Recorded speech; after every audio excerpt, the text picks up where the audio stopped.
Yulia, you know that when your mother-in-law speaks, it's the law, right? If you can't listen, I might just have to kick you out. She kept saying this to me, constantly picking on me as a daughter-in-law.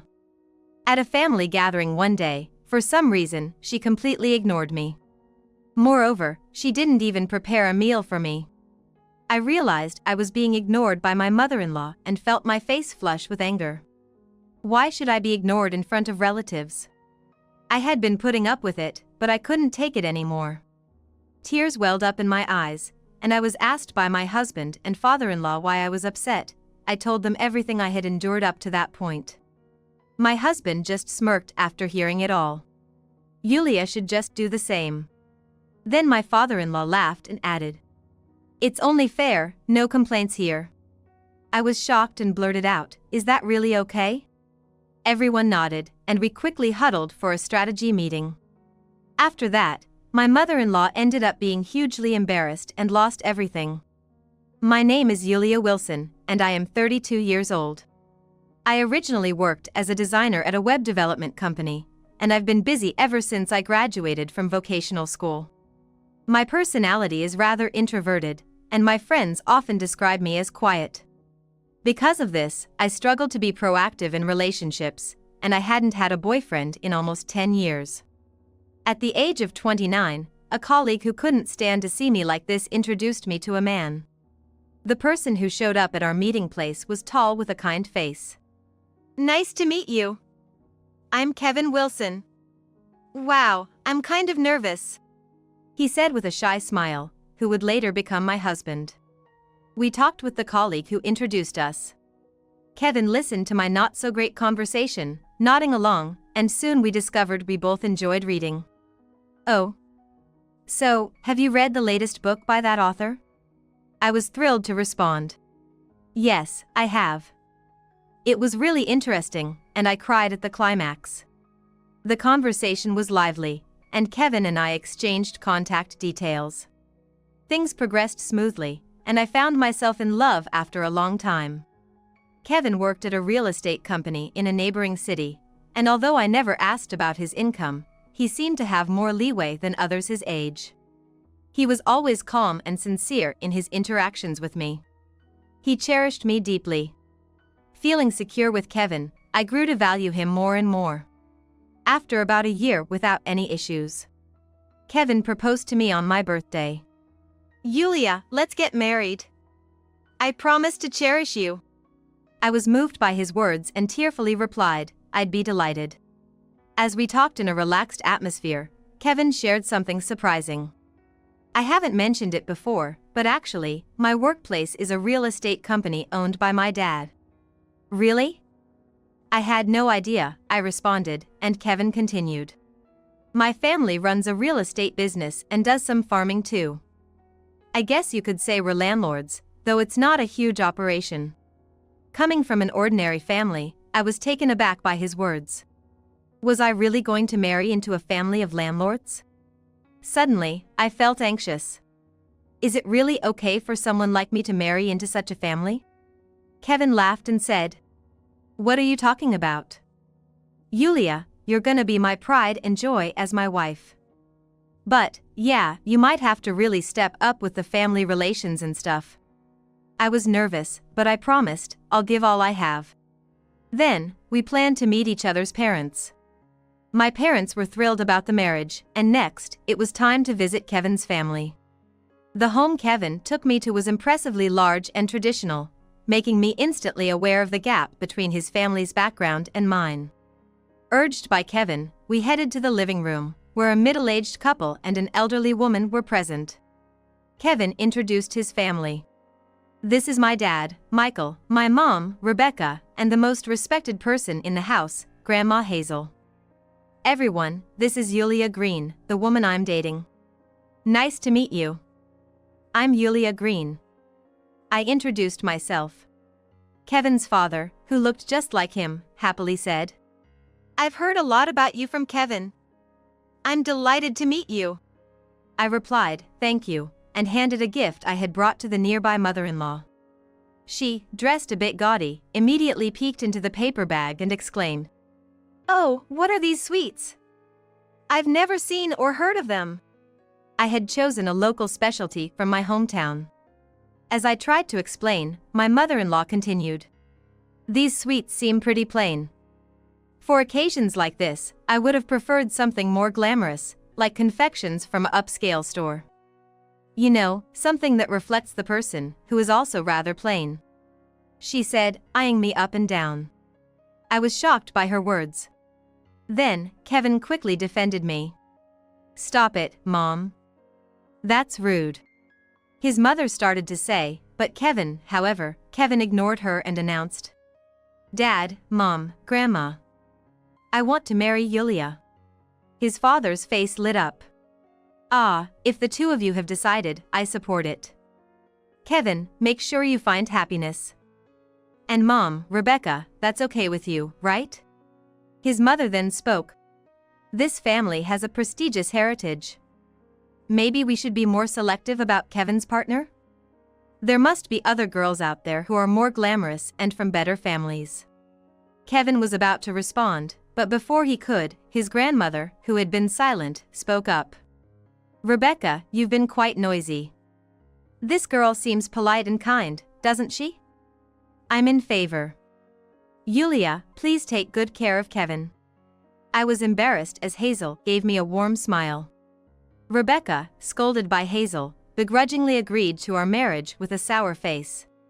So Yulia, what are you planning to do about work after you get married? Kevin and I had discussed it, and I had decided to quit my job and work as a freelancer. The company would be too far away after moving, and it required a lot of overtime, so Kevin had told me not to overdo it. When I mentioned that I would be working from home, Michael nodded. I see. I've been talking with your mom, and we thought about building a house for you on our property as a wedding gift. If you guys like, why don't you live there? I was surprised by Michael's words. A family giving a house as a wedding gift was something unheard of. I was prepared to live with them, so the offer to live separately, albeit on the same property, was a considerate proposal that I was relieved to accept. I looked at Kevin, nodded, and we decided to live separately on the property. After that, Kevin and I registered our marriage. We had our wedding in Kevin's hometown. At the wedding, Rebecca insisted, let me play the piano, I've been learning it recently.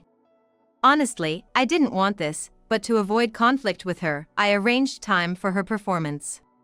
Watching her proudly play the piano, albeit not very well, I wondered if I could really get along with this woman. Finally, Kevin and I began our life together on his family's property. The house built as a wedding gift was stylish and incorporated our preferences, and I was happy to live in it. However, on the moving day, Rebecca approached me and said, Yulia, from today onwards, you'll prepare dinner at the main house. I was surprised and said, excuse me? Since we were living separately, I assumed meals would also be separate, but she continued, you're married into this family, so it's only natural. Since my mother-in-law is here too, make sure it's French cuisine. I'll check out your cooking skills. With that, she went back to the main house. Kevin was not around, so I couldn't discuss it with him. Eventually, I went to the main house and started cooking. Since deciding to marry Kevin, I had practiced cooking quite a bit. However, Rebecca stood by me in the kitchen, commenting, your technique is poor, that's not how it's done, and such. I somehow managed to finish the cooking and laid the table. Then, Michael and Hazel came, and Kevin returned from outside. I thought you were in the cottage. Why is Yulia making dinner here? Kevin looked confused, and I honestly replied, your mom told me to. Then Hazel addressed Rebecca. If you make her do household chores like this, there's no point in living separately, is there? Rebecca, isn't this your job? Rebecca was at a loss for words. I had sensed it, but it seemed Hazel and Rebecca did not get along well. Michael intervened to settle the situation. From now on, let's eat separately, but today, let's enjoy Yulia's cooking. Oh, this is delicious. Yulia, you're really good at cooking. Both Kevin and Hazel praised my cooking, and I was delighted. Rebecca kept a sullen face, but hearing that meals would be separate from now on, I felt relieved. However, even after that, my mother-in-law Rebecca would come to me while Michael and Kevin were at work, ordering me to help with chores and farming. Despite being a stay-at-home wife herself, she tried to overwork me. Being a new bride, I couldn't complain and just followed her orders. One day, while I was working, Rebecca came up to me and said, "Yulia, could you run out and buy a few things for me? First, a women's magazine, then some snacks, and then..." I hurriedly told her, "Mom, I'm working right now." "I've told you many times I work during the day, haven't I?" Rebecca twisted her face and said, "What work? You're just fiddling with the computer at home, don't make it sound so grand." I was speechless and just said, But Rebecca pointed at me and declared, "You're the daughter-in-law who married into this family, aren't you? Can't you listen to what your mother-in-law says?" I always listened to my mother-in-law. That's what daughters-in-law are supposed to do. Unwilling to argue any further, I simply replied, "Okay," and became Rebecca's errand runner. Her demands continued relentlessly. "I'm going to my lessons, so make sure you clean up," she would often say. Each time, Rebecca would burden me with troublesome tasks and leave in high spirits. Occasionally, Grandma Hazel noticed what I was being put through and would scold Rebecca. Rebecca would temporarily behave, but soon she would find an opportunity to order me around again. It was clear that Rebecca did not favor me. However, I couldn't bring myself to complain to Michael and Kevin, who are always so kind, and I was manipulated by Rebecca as she pleased. I endured quietly, diligently managing the household and maintaining family relations as Rebecca dictated. 8 months into my marriage with Kevin, I found out I was pregnant. Kevin was overjoyed, jumping up with excitement, and he took extra care of me. After confirming the baby's heartbeat, we told Michael and Grandma Hazel about the pregnancy. Michael and Grandma Hazel beamed and congratulated us, saying, "Congratulations." However, Rebecca said with a stern face, "Do you know the gender yet? It must be a boy. He'll be the heir of this family." I was shocked, but Kevin immediately responded, "That's not something Yulia can decide. Besides, no matter the gender, it'll be our beloved child." However, Rebecca wouldn't listen. "Just make sure it's a boy. I don't want a granddaughter, only a grandson." Although Michael and Grandma Hazel admonished her, Rebecca continued to pressure me to have a boy. I tried to live my pregnancy without letting her bother me too much. Yet, Rebecca kept demanding that I help with household chores and farming, even while I was pregnant.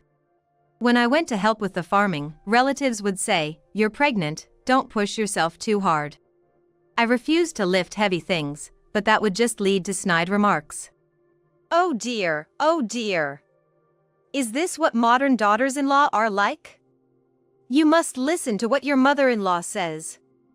If you can't, I might just have to kick you out. Being constantly nagged like this, I gradually wore down.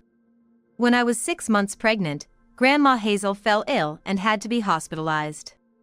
I was worried about her, but Rebecca told me, "From now on, you'll need to take care of Grandma while she's in the hospital."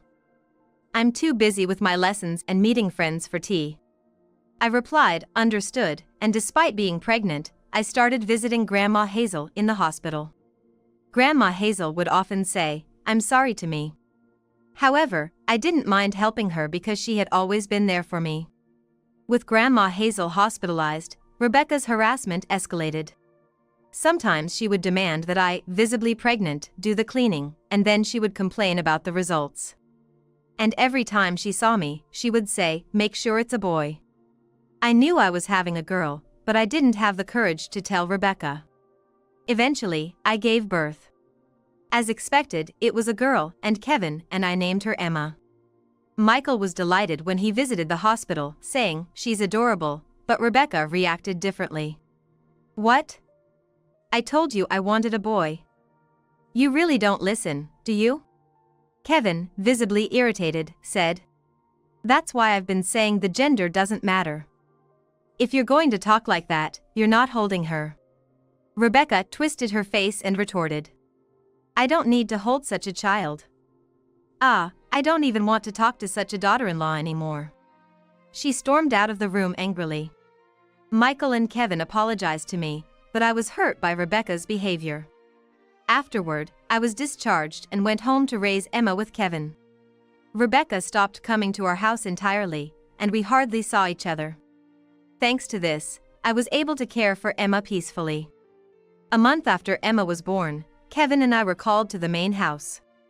We've arranged a gathering to introduce the baby to the relatives this Sunday at the community center.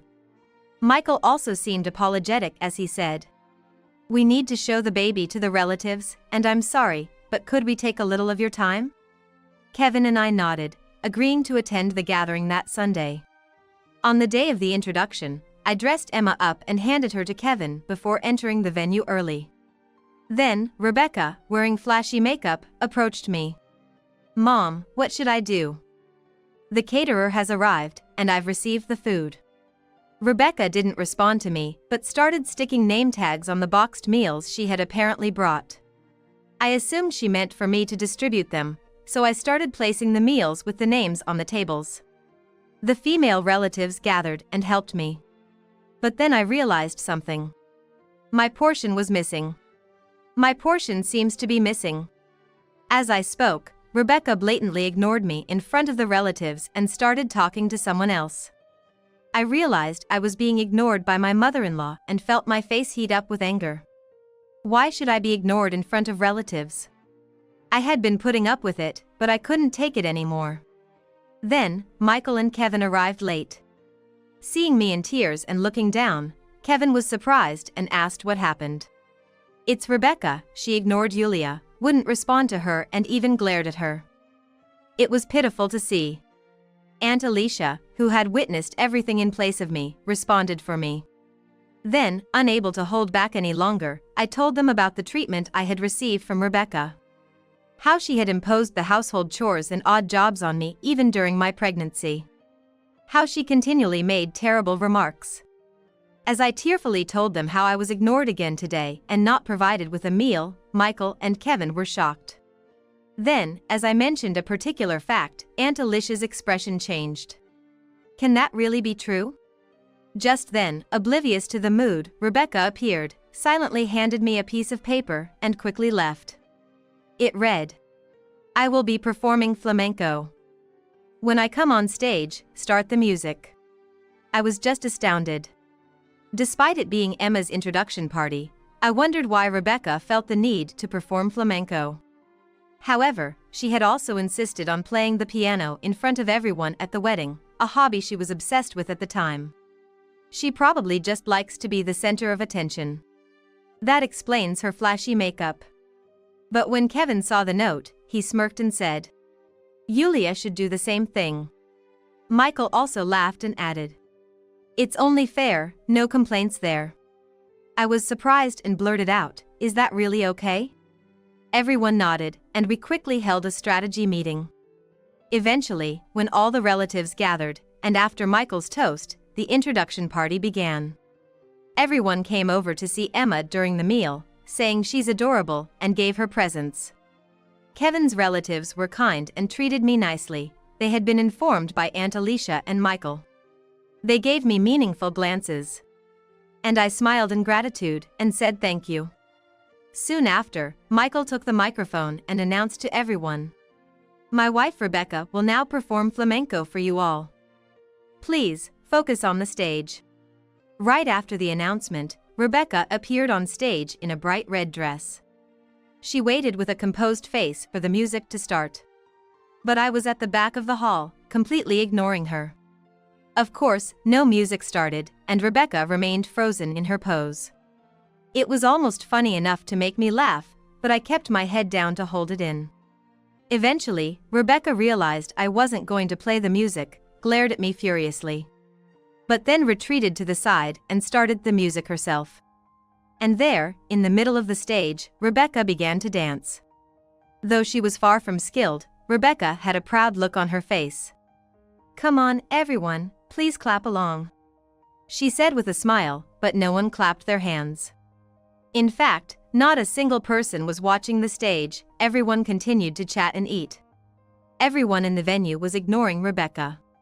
Realizing something was off, Rebecca stopped dancing and stood still. "Hey everyone, what's going on? I'm dancing here." But still, no one looked her way. "Hey, you! I'm going to start over. Tell everyone to clap along," she told Michael, but he ignored her too, continuing to serve drinks to the relatives. Finally, Rebecca glared at me and accused. "Why didn't you play the music? I ordered you to play the music when I dance." However, I ignored her. I continued to soothe Emma. "Why is everyone ignoring me? What is this? What's going on?" In her bright, frilly red dress, Rebecca began stomping her feet in frustration. The dress didn't suit her at all, and her makeup was horrendously thick. Her appearance was embarrassingly pitiful. That's when Kevin stood up, looking exasperated, and said, "Well, let me answer that. It all started when you ignored Yulia, right?" Rebecca, taken aback, said, "What? What does that mean? Are you saying everyone is ignoring me because I ignored this daughter-in-law?" All at once, the relatives looked at Rebecca disapprovingly. "That's ridiculous. Just because I ignored the daughter-in-law, everyone decides to treat me like this? That's childish." Then Michael spoke up. "Who's being childish here? You even refused to prepare a meal for Yulia, didn't you? You think that's acceptable?" Rebecca's face turned bright red as she began to shout. "What are you talking about? I never liked this plain daughter-in-law from the start. And despite me repeatedly saying have a boy, she had a girl." Unaware that all the relatives were appalled, she continued. "After all, this family is a respected landowning family. And she comes from an ordinary family, gets a house built for her, and lives here comfortably. It infuriates me. Plus, she gave birth to a girl who can't be the heir. She never listens to anything I say. Such a terrible daughter-in-law deserves to be ignored." Breathing heavily and glaring at me like a demon, Kevin then spoke clearly. "Are you saying that's why you've been tormenting Yulia?" Rebecca furrowed her brow. "I'm not tormenting her. She's exaggerating everything. Everyone, she's deceiving you. This woman is trying to frame me." But then voices from the relatives rose.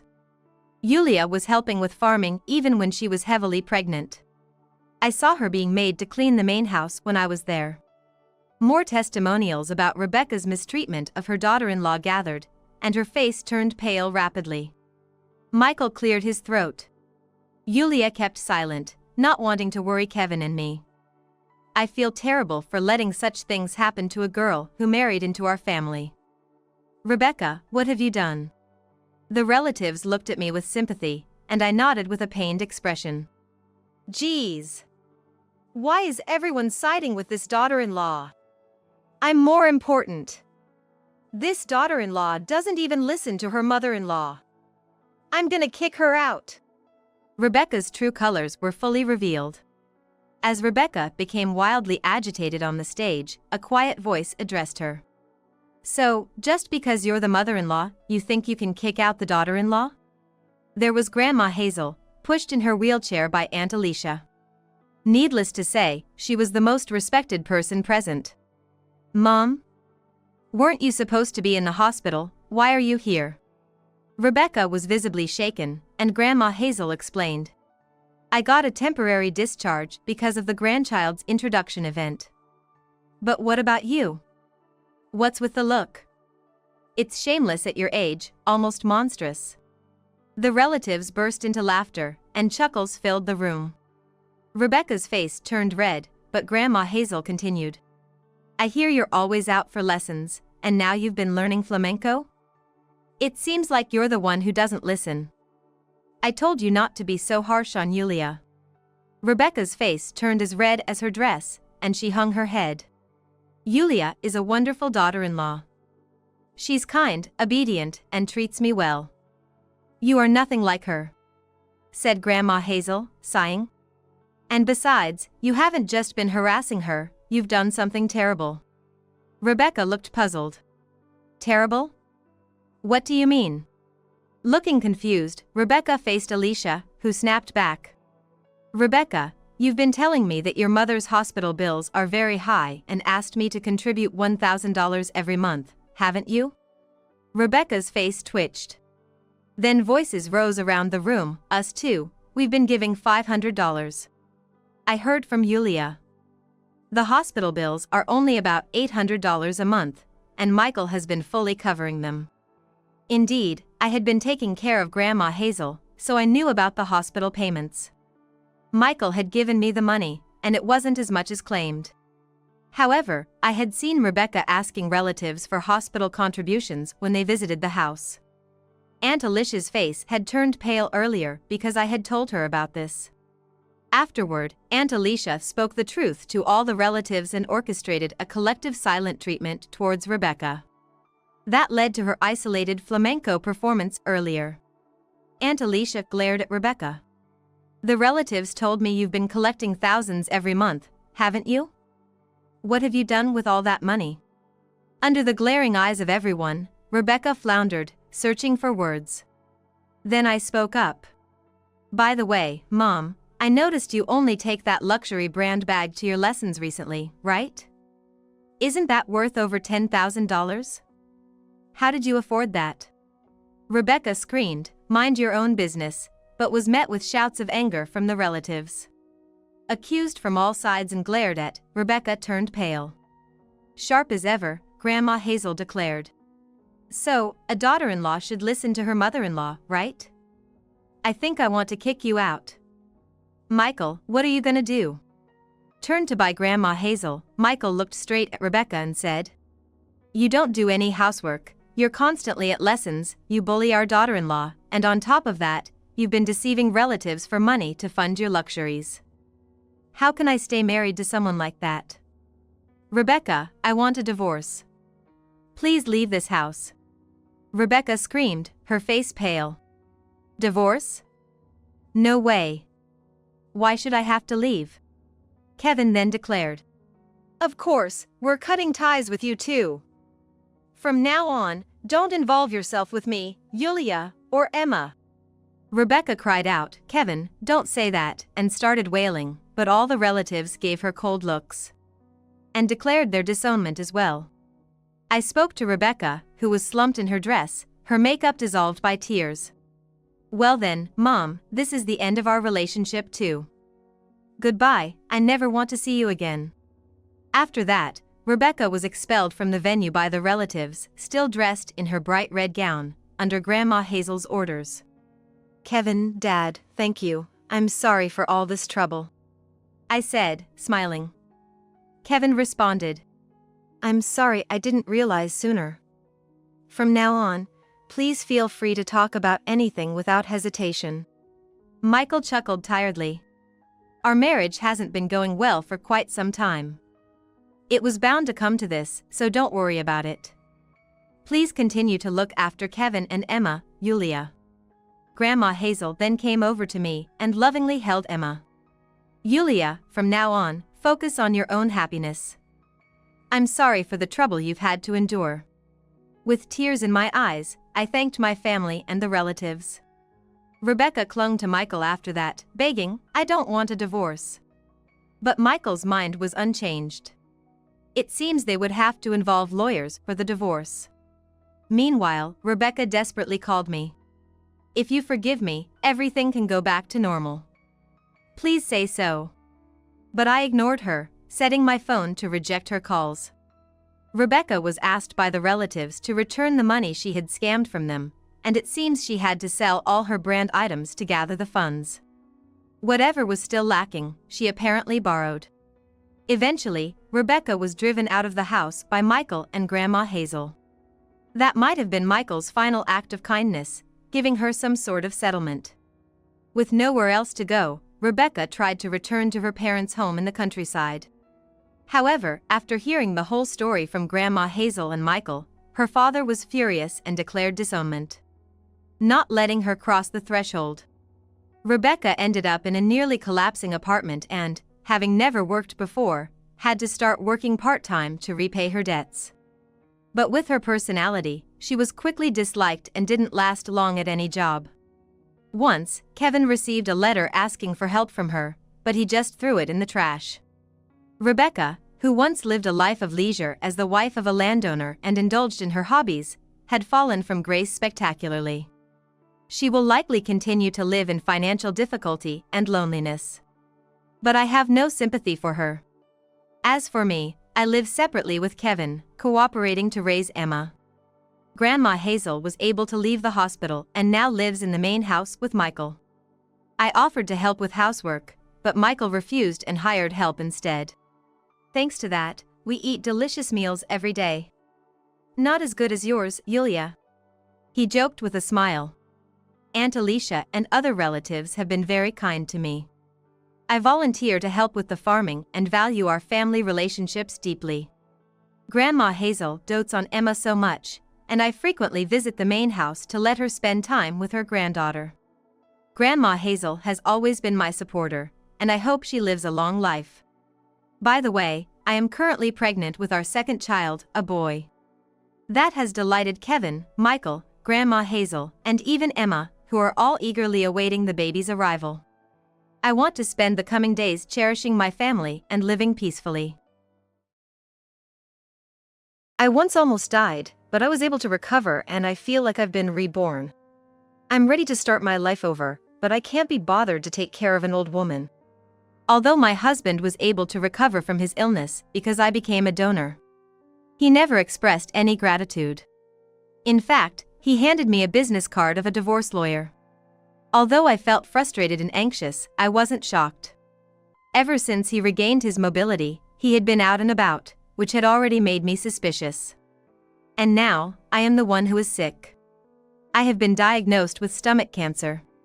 Fortunately, it is not advanced, but I will have to start treatment with surgery and chemotherapy. I am filled with anxiety and I can't believe he is abandoning me like this. All my love and trust for my husband has vanished in an instant. The hardest part is that, for our daughter, Kate, he is undoubtedly her only father. I feel guilty about her becoming fatherless, but with my upcoming battle against the disease, I don't have the energy to try to repair our relationship. A month later, I received a series of aggressive calls from my husband, which I ignored. Eventually, he showed up at my hospital room and dropped a bombshell. My name is Christy Young, a 29-year-old housewife. I have been married to Mike, who is a year older than me, for 7 years, and we have a lovely 5-year-old daughter, Kate. I used to work full-time as a regular employee even after we got married, but I quit when I went on maternity leave. I really wanted to take it slow and raise Kate, but due to the economic downturn, we couldn't afford to live on my husband's salary alone. So, as soon as Kate was able to go to daycare, I started working again.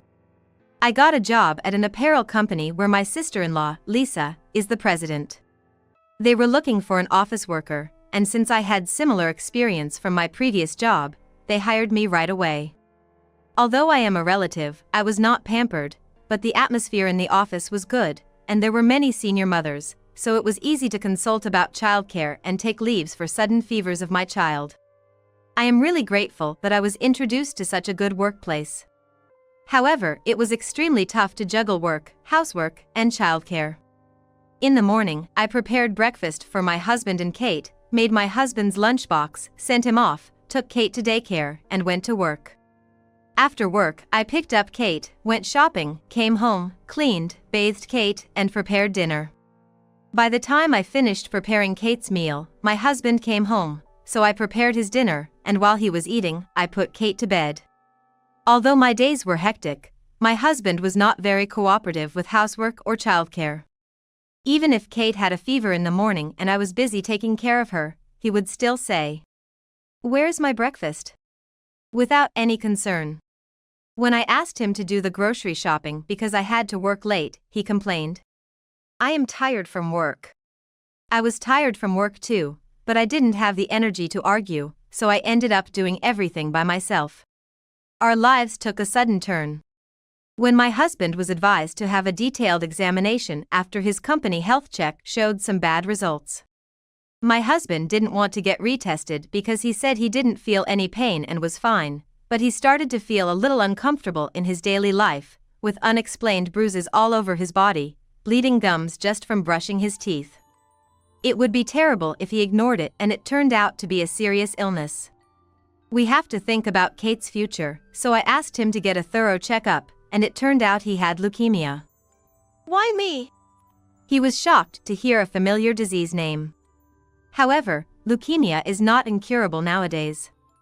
There are many cases of remission and social reintegration through chemotherapy and bone marrow transplantation.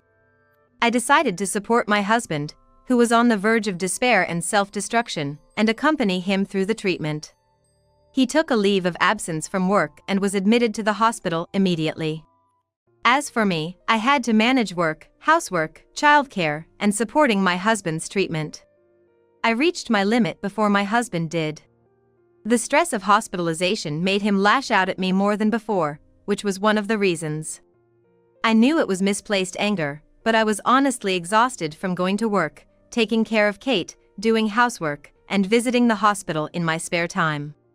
That's when Lisa, my sister-in-law, reached out to me. "Why don't you live with me? I can help with the housework and taking care of Kate." She was the president of a company, and I knew from working at the same place that she was always on the front lines of sales. She made a point of picking up feedback from the field rather than leaving everything to her subordinates, which made it easier for the staff to exchange opinions. So, I knew how busy she was. "I really can't impose on you. You're busy too. If you collapse now, Kate will be the one who suffers the most, right? I will support Mike as much as I can.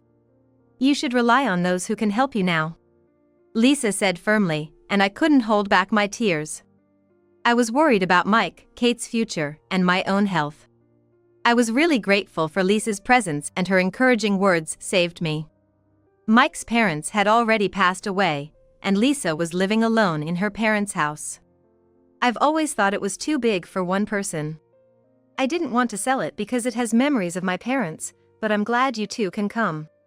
She warmly welcomed me and Kate. Living with Lisa was very comfortable. We had always gotten along well, and it felt like I had gained a real sister. Lisa, who had been living alone for a long time, was good at housework. She actively helped out, which made my life much easier than before. At that time, there was hope for my husband's treatment. I was found to be a compatible donor for his bone marrow transplant. As soon as Mike was diagnosed with leukemia, Lisa and I underwent testing to be bone marrow donors. The probability of finding a compatible donor is 1 in 4 among siblings, and it is said to be 1 in several hundred to several tens of thousands among unrelated people. We were devastated when we heard that Lisa's bone marrow was not compatible, but when we found out that I could be a donor for Mike, he was overjoyed. To provide bone marrow as a donor, I had to be hospitalized for several days. During that time, I had to take time off work and couldn't take care of Kate. It was a burden on Lisa, but she didn't show any signs of annoyance. "Thank you so much for doing this for my brother. I will do everything I can to support you, so don't worry about anything. Just take care of yourself now." Encouraged by Lisa, I underwent bone marrow extraction surgery for my husband. After the surgery, Mike had to spend some time in a sterile room, being careful of infections while resting. I was discharged from the hospital after a few days and, thanks to my sister-in-law's kindness, took an additional 2 or 3 days off work before returning. The hematopoietic stem cells transplanted into Mike seemed to be working properly, and after a few weeks, he was able to move to a general ward. When I took our daughter, Kate, to visit Mike in the general ward, there was a nurse in the room. Seeing Kate after a long time, Mike smiled happily. "Mr. Young is recovering well. He is still young and strong, so if he continues to make good progress, I think he can return to work soon. Thank you very much, as always." The nurse smiled and left the room. As she said, Mike's condition stabilized, and he was able to be discharged a few months later. Although he still needed to rest at home, the 4 of us, including Lisa, started living together in the in-laws' house. I had to take on all the responsibilities of work, housework, childcare, and taking care of Mike again, but it was less burdensome thanks to Lisa living with us. Moreover, Lisa is the type of person who can speak her mind clearly to Mike. You don't have to push yourself too hard, but you should practice doing some housework as part of your rehabilitation. Hearing this, Mike reluctantly started helping with the chores. However, since he was still recovering, I often ended up helping him, and eventually, he stopped doing even the things he could do, knowing that I would come to help if he dawdled. I still feel sluggish. Using that as an excuse, he wouldn't even try to get up from the sofa. When the doorbell rang while I was preparing dinner, and I asked him to answer it because I couldn't leave what I was doing, he sighed heavily and complained. They told me to rest, and you're being demanding. I couldn't help but think that it was not too much to ask, but only Mike knew the extent of his pain. So, I believed him and made an effort to move myself, even if it was a bit of a strain. Perhaps because I overexerted myself again, my health started to deteriorate. It became harder to eat, and Lisa started worrying that I might have lost weight. By this time, Mike had almost fully recovered and had returned to work. Even though I no longer had to take care of Mike, the household chores and childcare didn't decrease. Even when I was not feeling well, Mike, who had regained his energy, started going out alone more often on his days off. He didn't seem to notice that I was unwell and didn't offer to help with the chores. When I asked him where he was going and with whom, he got angry and said, "I have a private life too." Eventually, the stress caused my stomach to ache continuously, and Lisa suggested I get a full medical checkup. Since Mike had been seriously ill, I thought it would be better to address any issues early for Kate's sake. As a result, this time I was diagnosed with stomach cancer. Fortunately, the progression seemed to be slow, but still, hospitalization and painful chemotherapy were necessary. At the sudden news of my hospitalization, Kate seemed anxious, but her father was out for the day, and he couldn't comfort her. Instead, my sister-in-law, Lisa, stayed with Kate. To avoid disturbing me while I prepared for the hospital, Lisa took Kate out shopping. While I was silently preparing, my husband, Mike, came home. "What's going on? Are you going on a trip or something?" I yelled at Mike's carefree demeanor. "I have stomach cancer." "Stomach cancer?" "I've been feeling sick lately, so I went for a checkup today." "That's the diagnosis. I need to be hospitalized." "Hospitalized? What about the house during that time? Are you leaving it to my sister?" I was shocked that the first thing he worried about after hearing about my hospitalization was not concern for me. Granted, it's not a matter of life and death because the progression is slow. But still, facing his wife who is about to undergo painful chemotherapy, the first thing he asks about is the house, which I found utterly disappointing. "Well, this is just perfect." "Huh? Divorce me." "What?" I was confused and bewildered by the sudden request. I had always supported him devotedly when he was ill. Now that I'm the one who's ill, he turns his back on me. Having nearly died once and being able to recover, I feel reborn. I want to start over, and I don't want to take care of an old woman. Despite my being the donor that allowed Mike to recover, not once did he express gratitude. In fact, he handed me a business card of a divorce lawyer. "You don't even wear makeup at home. I can't see you as a woman anymore." "Even if you say that, I'm busy with work, housework, and childcare. I don't have time for makeup." "That's just an excuse. On top of that, you have cancer now. I can't deal with that." I was bewildered by Mike's angry demands to sign the papers quickly. I was already anxious about the cancer diagnosis. However, despite my frustration and anxiety, I wasn't shocked. Ever since he regained his mobility, Mike had been out and about, and I had been feeling suspicious since then. With this illness, all my love and trust for him vanished. What pained me was that for Kate, he was undeniably her only father.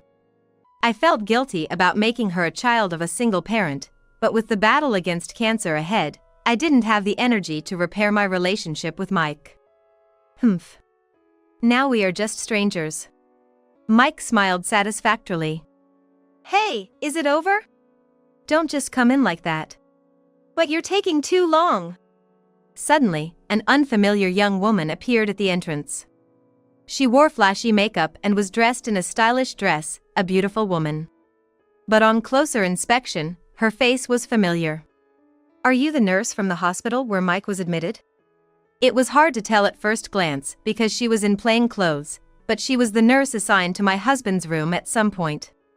Apparently, she seems to have been his mistress. "Yes, she is. She supported me devotedly when I was sick. Much more than you ever did." I was dumbfounded by Mike's boastful statement. Supporting a patient devotedly is a fundamental part of a nurse's job. It's frustrating to be compared to her in that regard. "Get out of this house right now. This is my family home, after all."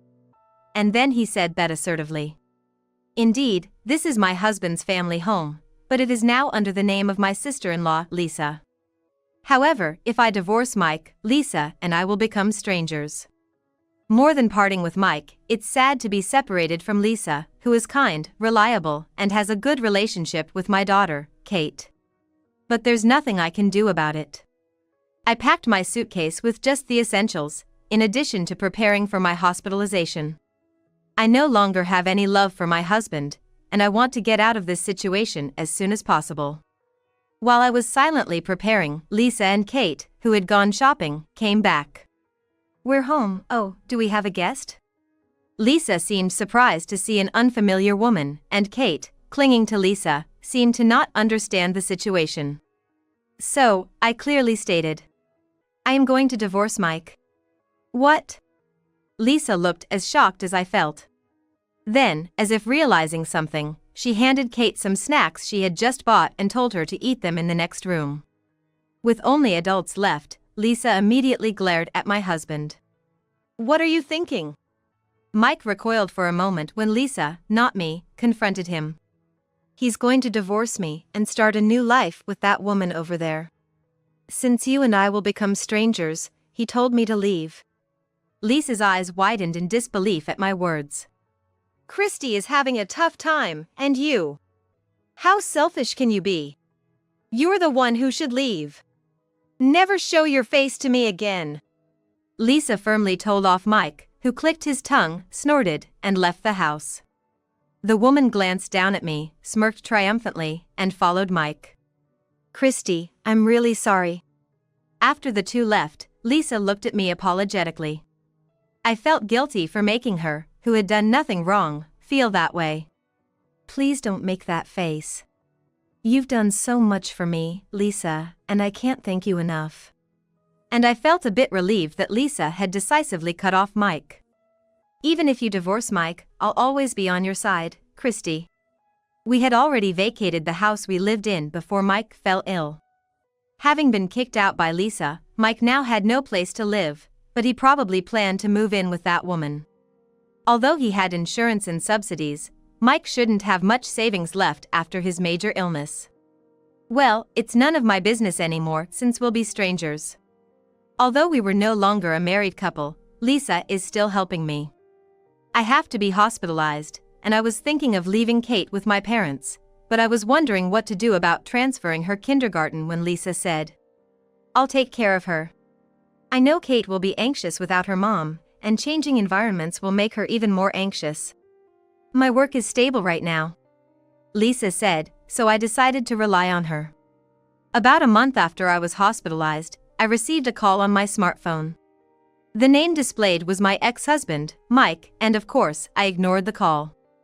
Despite ignoring it repeatedly, I kept getting calls from Mike. When I mentioned this to Lisa, who came to visit me, she said she also received calls and ignored them, but he apparently showed up at her in-laws' house. He apparently insisted on seeing me, but she sent him away, saying it was impossible since I was in the hospital. "Don't pay attention if he says anything. It's too late for him to realize your worth now." Lisa's words made me feel stronger. After saying goodbye to Lisa, saying, "I am going home for today," Mike appeared in my hospital room. "Why are you here?" I hadn't told Mike which hospital I was admitted to. He didn't even ask. "I went to my parents' house today. I saw my sister leaving with flowers, so I thought she might be visiting you." Apparently, he followed Lisa. Mike's persistence was terrifying, and I was puzzled about what he wanted. Then, he clung to me. My illness has recurred. It turns out, Mike's leukemia had recurred. Although remission is possible with a bone marrow transplant, it does not guarantee there will be no recurrence. So, can you be a donor again? I was dumbfounded by his audacity. I was battling a severe illness, cancer, and the ex-husband who abandoned me came back as soon as he fell ill again. It was all too convenient. I don't care. Isn't it your own fault? What do you mean? Didn't you have someone who supported you more devotedly than I did? Upon hearing my words, Mike looked regretful. It seems that as soon as she found out about Mike's recurrence, his girlfriend immediately broke up with him. She apparently said she could handle work but not taking care of a sick person in her personal life. You're the only one I can rely on now, I firmly told Mike, who was begging for my help. I absolutely don't want to. Are you going to abandon me when I am sick? You were the one who abandoned me first, right? Mike was at a loss for words at my response. Besides, I am currently consulting a lawyer about you. A lawyer? Yes, of course. Child support for Kate. I will make sure you pay. But I am sick. I am telling you, I am too. As our fruitless argument continued, a doctor who noticed the commotion came into the room. The doctor restrained Mike, who was trying to grab me, and took him away. It seems that Mike was later handed over to the police. After being interrogated, a restraining order was issued against him. Hearing the commotion, Lisa came back to my room. After hearing the details, she seemed utterly disgusted by Mike's selfishness. I asked Lisa to testify, and after consulting with my lawyer, I decided to claim compensation from Mike and his mistress. Mike was very reluctant, but his mistress agreed to pay immediately, as if it were a severance payment. Since then, I have been slowly recovering. Lisa has been supporting me devotedly, and although Kate is still young, she has been cheering me on without being selfish. The cancer was successfully removed, and no metastasis has been found. On one hand, Mike still hasn't found a donor and is apparently living in fear every day. He managed to pay me the compensation by depleting his savings, but it seems that he won't be able to afford Kate's child support. Since he can't pay child support, he is not allowed to visit, so he is seemingly fighting his illness alone. I still have a good relationship with Lisa. After I was discharged from the hospital, I thought I couldn't bother her anymore, so I was considering moving out with Kate, but she got mad at me, saying I shouldn't think about unnecessary things after recovering from an illness. She told me to spend freely until I saved enough money, and I took advantage of her kindness and lived with her for a while with 3 of us. Since Kate is very attached to Lisa, we eventually decided to rent an apartment nearby even after saving enough money. We go back and forth between each other's houses, and now we have a relationship like best friends. I had a terrible breakup with Mike, and I was struck by an illness and had a hard time, but there are still people like Lisa who have supported me without changing. I may make Kate feel lonely, but I hope she grows up to be a strong, kind, and just woman like Lisa, and I want to continue to get along well in the future. Don't you dare call the police. We are going to raise this child ourselves. Huh? I was shocked by what Jack said, and felt uneasy because something seemed off about him. I pretended to agree with Jack's idea for the time being, but I was thinking about something else. And then, I took a certain action. My name is Lily Sullivan. I used to be a model, but now I am a full-time housewife. I am married and live with my husband, Jack. By the way, we do not have any children. Thank you very much. Jack waved goodbye to the moving company's worker. The building surrounding us was unmistakably an apartment complex. Jack gave me a big smile and said, From today, this apartment is our new home, Lily. The movers have brought our stuff, so let's start unpacking. Yes, sure. Jack went into the room we would be living in with great enthusiasm. Our apartment is on the first floor and has a small garden. Moreover, the interior of the apartments these days are nicely designed, and it feels pretty good. Also, the rent is cheap and there are supermarkets, convenience stores, and parks nearby. By the way, one of my hobbies is walking. Walking allows me to feel the changing seasons, it's a form of exercise, and it helps me clear my mind. That's why I like walking. Besides, the park near the apartment is very spacious, making it an ideal environment for walking. To be honest, there's nothing to complain about. I'm glad we moved here. There is a reason why Jack and I moved to this apartment. We believe that we can't rely on pension in the future, so we decided to move here to save money for our old age. We also plan to live here when we get old, so we intentionally chose a first-floor apartment. Climbing stairs would be difficult when we get old, and I wanted to have an organic vegetable garden, so this first-floor apartment with a garden was very beneficial for us. However, the delay in our moving was due to my work. To make a long story short, I quit modeling in my 40s. I was still needed in the industry, but I thought there was no point in continuing as a model since I was already in my 40s, so I decided to quit. However, it took some time to quit, which delayed our move. For the record, I have been a model for fashion magazines since my teens and had a decent career. However, unlike recent models, I did not appear in dramas or variety shows, and even when my manager begged me, I refused. Somehow, I felt that it was wrong for a model to act like an actress or a celebrity. In other words, I had a strong desire to only do modeling work. Also, I was a former gang member during my school days, and I was worried that if I appeared on TV, my past would be exposed. I was highly valued by brands that specialized in innocent or conservative fashion, so if it was revealed that I was a former gang member, there was a risk that I would lose my job. In the entertainment industry, the image that the public has of you is very important. Therefore, I had developed a habit of hiding my past as a former gang member. Moreover, Jack does not know that I was a former gang member. He probably misunderstands and thinks of me as a pure and innocent woman. Of course, the success of making him misunderstand was due to my relentless effort.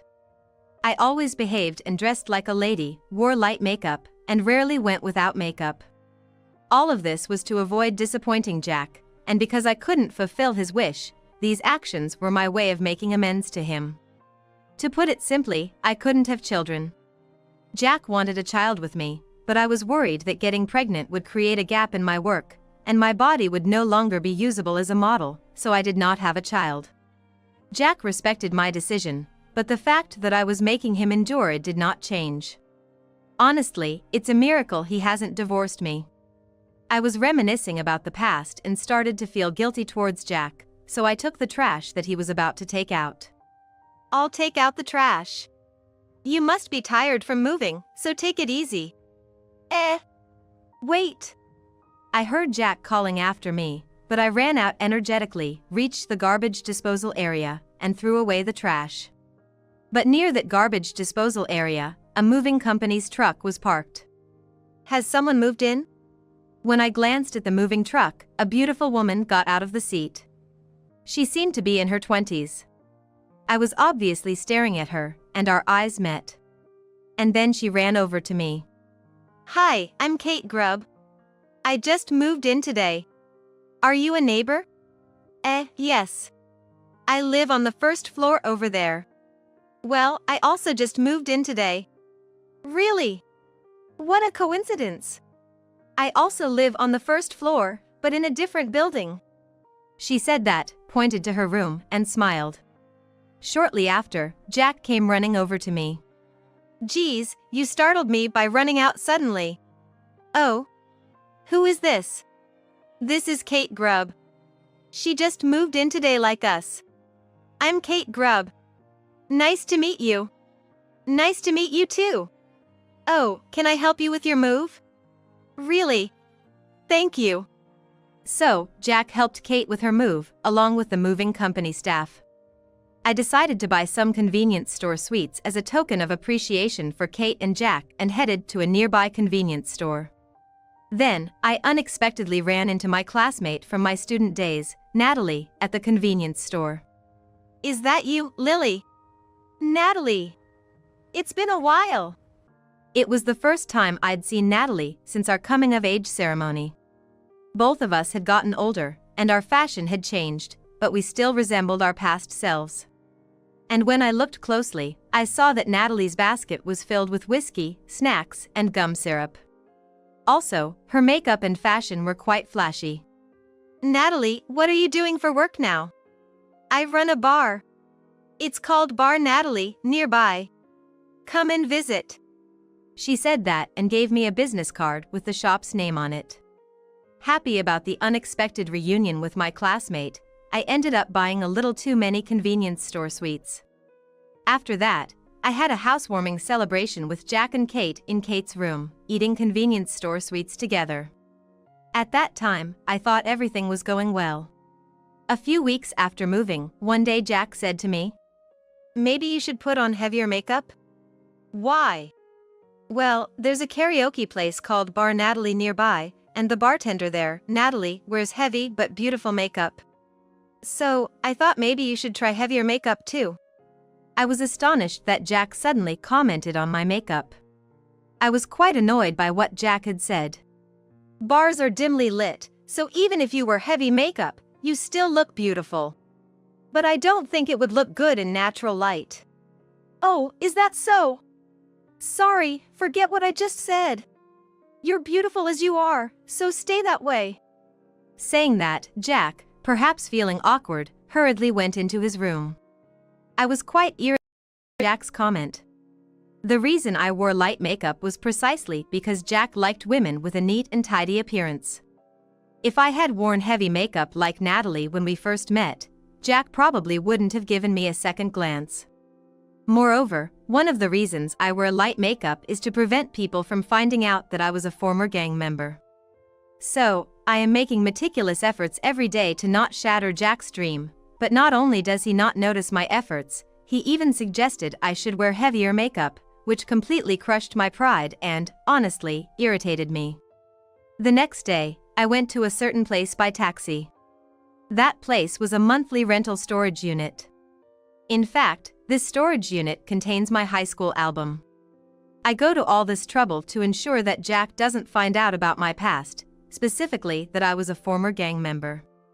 But sometimes, I want to look at the album, so I go to the storage unit. However, the lock on the storage unit was broken, and the album that was inside was gone. It must have been stolen by someone. I was shocked and stood there frozen for a while. When I got home and told Natalie about it, she said something shocking. But since Natalie and I were friends and considering the situation at the time, I thought it wouldn't be a big deal, so I kept quiet about it. About a year later, I was awakened by the sound of a baby crying. It was late at night, and it was dark outside, but I could definitely hear a baby crying from behind the door. When I opened the door, there was a baby left abandoned. I immediately took the baby in and called Jack, who was on a business trip, to inform him about the baby. The next day, Jack came home. "Look, there was even a note saying, 'Please take care of this child.'" I showed Jack the baby and the note. Then Jack said something unbelievable. "We must not call the police. We will raise this child." "What?" I was flabbergasted by Jack's statement and felt an uneasy premonition because Jack was acting strangely. I pretended to agree with Jack's idea for the time being, but I was thinking about something else. Then I took action. The day after Jack came back, I gathered information about the baby while holding it in my arms to somehow calm the anxiety in my chest. I expected it would take some time to figure out who and where this baby came from, but things became clear surprisingly quickly. I was able to obtain reliable information about the baby, and my anxiety was halved. However, at the same time as I obtained the information, my body was covered with an immense feeling of anger. The next day, Jack, the baby, and I were at home. Jack was at home because he had the day off from work. I was holding the baby as usual. But suddenly, the baby started crying loudly, and while I was surprised, I tried to soothe it. While I was holding the baby and trying to soothe it with all my might, Jack kept staring at us. Honestly, it's quite uncomfortable to feel someone's gaze so intensely. Even when I showed a slightly displeased expression by lowering the corners of my mouth, Jack did not take his eyes off me and the baby. What kind of benefit is there in continuing to stare at us like that? Finally, I reached my limit of irritation with Jack, who continued to stare at us in silence, and I asked him, "Hey, why have you been staring at me and the baby for so long?" Then Jack smiled and said, "Well, I was just thinking that we really look like a family." "What?" I did not expect Jack to say something like that, so I inadvertently asked him again. "I mean, we really look like a family, don't we? You have gotten used to holding the baby, and you've gotten better at soothing it. I think we've reached a level where it wouldn't be an exaggeration to say we're a family."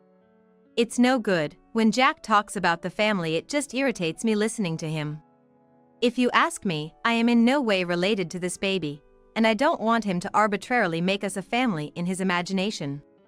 Besides, that day, when the baby was left at the front door, I was thinking of reporting it to the police, but Jack not only denied that thought, but also left me entirely in charge of taking care of the baby. So, if the baby starts crying, I am the one who has to act first. Because Jack doesn't feel like moving for the baby, using the excuse that he is tired from work. Excuses don't work when you're an adult. In fact, as an adult, you have to think creatively and take action. Jack is the one who initially wanted to raise the baby, so he should be actively participating in childcare. But he can't do that, and even today, he just keeps staring at me soothing the baby.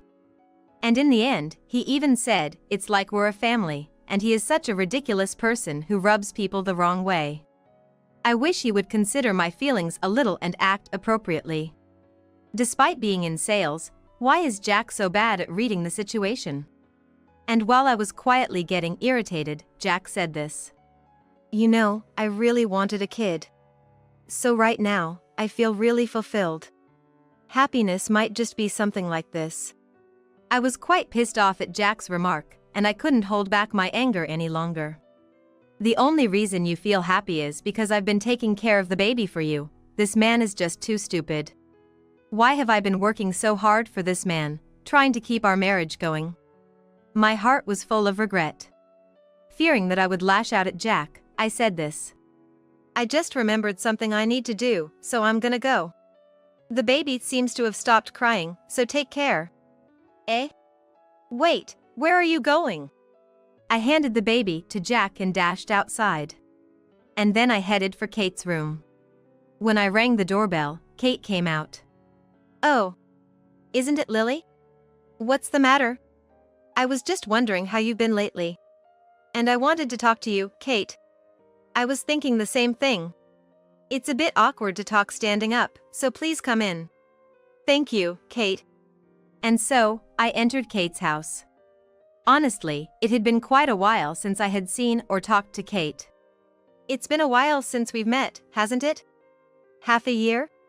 "Yes, it has. I rang the doorbell a few times and you didn't answer, so I was wondering how you were doing." "I had actually gone back to my parents' house." "Oh, really? Why? Why do you ask?" "It's none of your business." "I'll guess. You got pregnant, right?" When I said that, Kate fell silent, as if I had hit the nail on the head. "But you couldn't expect any support from your parents, so you reluctantly came home and then you went to my husband, the father of the child, for help, right? How do you know all that?" "Well, to put it simply, my husband, when he drinks, tends to spill the beans about everything at the drinking table. My friend, Natalie, happened to be at that drinking table and heard Jack talking about you. Apparently, Jack spilled everything about you that time. So Natalie told me everything. Don't underestimate the women's network. By the way, your stomach has gotten a lot smaller. Where did the baby go?" "Why do you ask such a mean question when you already know?" "You are the mean one, leaving your baby at my doorstep where I live with my children. It's not something a human should do. Thanks to you, I now have to raise your baby with Jack. Well, Jack leaves all the childcare to me and acts annoyingly paternal." "It's a lie. Jack is not that kind of person." "You are being deceived. Well, Jack has a good public face, and he helped you move, so it's no wonder you are mistaken." But the actual Jack is not a great person. Are you subtly bragging to me? Are you trying to say that you are happy to raise my baby as a substitute and that you are married to Jack? Of course not. I want to stop raising your baby. The reason I came here today is to ask why you left the baby at my doorstep. Hey, we're friends, right? Well, if you don't tell me, I'll report you to the police. What will you do? When I said that, Kate glared at me and was silent for a while. But I stared back without losing, and Kate seemed to raise the white flag and started talking about the reason she abandoned the baby. On the day Jack helped me move, we exchanged contact information. As we gradually communicated, I fell for Jack's personality, and before I knew it, we were in a relationship. Eventually, I became pregnant with Jack's baby, but he asked me to get an abortion. Moreover, he said he would not pay for the abortion. At that time, I was job hunting and had no savings. So, as a last resort, I went to my estranged parents' house and begged them for money, but it was no use. As time went by, I had no choice but to give birth to the baby. But I knew that just handing the baby over to an orphanage wouldn't relieve my resentment. Besides, I thought that if Jack saw the baby's face, he might change his mind and come to me. So, I left the baby at your doorstep. That's the whole story. When Kate finished talking, she broke down in tears. But I showed no mercy to her. So, basically, you're just an idiot who can't plan ahead. Honestly, I feel sorry for the baby being born into this mess. I can sort of understand why Jack doesn't want to remarry you. There's no happy future in marrying a clueless idiot. In that sense, Jack is smarter than you. But Jack is dumber than me. So, basically, you were just used by someone slightly smarter than an idiot. Really, it's a shame. From Jack's perspective, you're just a tool. A tool can't become a wife, you know. That's harsh. We won't know unless we ask Jack. I won't accept that he thinks of me as a tool. Oh, you really are stupid. Just as Kate and I were having a heated exchange, the doorbell rang at the perfect time. When Kate opened the door, there was Jack holding a baby. I wondered what he wanted as I stared at Jack with cold eyes. But for some reason, Kate hugged Jack. Jack! You came to pick me up with the baby. You must really love me, don't you? Huh? The one I love is Lily. I came here to pick up Lily. Don't get it twisted, you stupid woman. Saying that, Jack pushed Kate away and headed towards me. Lily, let's go home. It's pointless to deal with this woman. Indeed, Kate might be so incompetent as to leave a baby at someone's doorstep, but that action was prompted by feelings of wanting to get your attention, right? Well, there is no doubt that Kate is a hopeless thinker, but I also think that you are a hopeless person. Honestly, I don't even want to breathe the same air as you. So, in other words, I think you and Kate are a perfect match. The baby you are holding now has half of your and Kate's genes, right? So if you and Kate raise this baby, you can have a real family. It would be a huge loss to miss such a big opportunity, don't you think? Hearing my words, Jack desperately spat out nasty words. That's not it. I just lost my mind for a moment. I don't love Kate. The only one I love is Lily. Please believe me. Disgusting. There's no way I can believe that. You will never understand the humiliation and sadness I felt having to take care of the baby you and Kate created, even if it was just for a few days. And yet, you treat Kate like a tool, claim there's no love, but show affection towards the baby she gave birth to. You're the worst. What part of such a despicable man should I believe? Stop making a fool out of me. After being berated by me, Jack, realizing he couldn't control me, vented his frustration with these words. Shut up.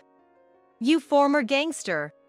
I heard from Natalie that you were a delinquent in your school days, right? And what's with that light makeup? Trying to act like a pure, innocent model and deceive me, you're nothing but a scam artist. You tricked and made a fool out of me, didn't you? You're not one to talk. Actually, Natalie accidentally mentioned my school days when Jack, unaware that he was my husband, came to the snack bar for karaoke. But since Jack was drinking at the time, Natalie and I thought he would be too drunk to remember. Apparently, Jack had a good memory. Really, what a troublesome man. Yes, indeed, I hid from you that I used to be a gangster. But I had no choice. All the jobs that came my way were for being prim and proper, and back then, I wanted you to like me. It was a time when I had to pretend to be demure, so it couldn't be helped. You're just too lenient with yourself. Really, I'm so pitiable, being deceived by a woman like you. The moment Jack said that, the intercom rang vigorously several times. I opened the door as if to say I wanted to see you quickly. And there stood Natalie. I heard everything. You guys, the window was open so the conversation went straight outside. Well, it saved me the trouble of explaining, though. I had already sent a request for help to Natalie by text before arriving at Kate's house. I thought she was a bit late, but it seemed that Natalie had been standing by in front of the door all along. How kind of Natalie. Natalie! Thank you for coming. Who? This person? Natalie! You not only cheated and had a child, but you also stole Lily's album. You're the lowest scum. You should be grateful that a man of your level could date Lily. You idiot! Natalie cut a satisfying rebuke, just like in her student days. It was a moment when my heart felt refreshed. However, Jack unexpectedly said this to Natalie and me. Shut up! You gangsters! No matter how much you try to act like adults, in the end, both Lily and you are nothing but gangsters. Don't talk like you understand anything, you gangsters. Natalie, quite pissed off by Jack's unexpected words, crushed an empty can on the table with one hand and said this to Jack. I have a lot of juniors who are good at fighting. If I team up with them, I'm sure one day you'll be more miserably crushed than this empty can. If you don't want to make me angrier, apologize to Lily. Hey, and that woman you cheated with too. Then, Kate and Jack, perhaps not wanting to suffer anymore, readily apologized to me. After that, it was decided that Jack and I would get divorced. I said this to Jack, who was looking down discontentedly. Now that you're single again, why don't you remarry Kate and raise that baby together? You've always wanted your own child, haven't you? I don't want to. Who would want to live with such a stupid woman? I wanted to live with you, Lily, and I wanted to raise that baby with you. Jack was just spewing out selfish words, like a child. And it seems that Jack had been suspicious of me going out somewhere from time to time and had been secretly following me. So, Jack found out that I was hiding an album in a warehouse and stole the album because he wanted to know what was inside. Really, what a guy. I felt like I would become useless if I stayed with someone like him, so I quickly gathered my things and left the apartment. When all was said and done, Jack wanted to be with someone as smart as me with a title like a model, and it seems like he only saw Kate as someone to hang out with. And, given Kate's financial situation, it was clear she couldn't afford to raise the baby, so the baby was placed in an orphanage. It's sad to think that, as always, the vulnerable and children are the ones caught up in the mess of adult affairs. As for me, I started living on my own after I finalized my divorce with Jack. But, as life goes on, living costs money. However, the only work experience I have is as a model, and there probably aren't many companies that'd want to hire someone my age. So after giving it a lot of thought, I decided to go back to modeling. But it wasn't like before, no magazine covers or fashion shows. Specifically, I was doing bridal modeling and catalog modeling. However, maybe because modeling is a small industry, the photographer who took my bridal photos turned out to be friends with a magazine editor I used to work with. Thanks to that photographer pulling some strings for me, I'm gonna start modeling for a magazine again next month. Lots will probably happen in the future, but I'm not gonna give up. I want to keep pushing forward.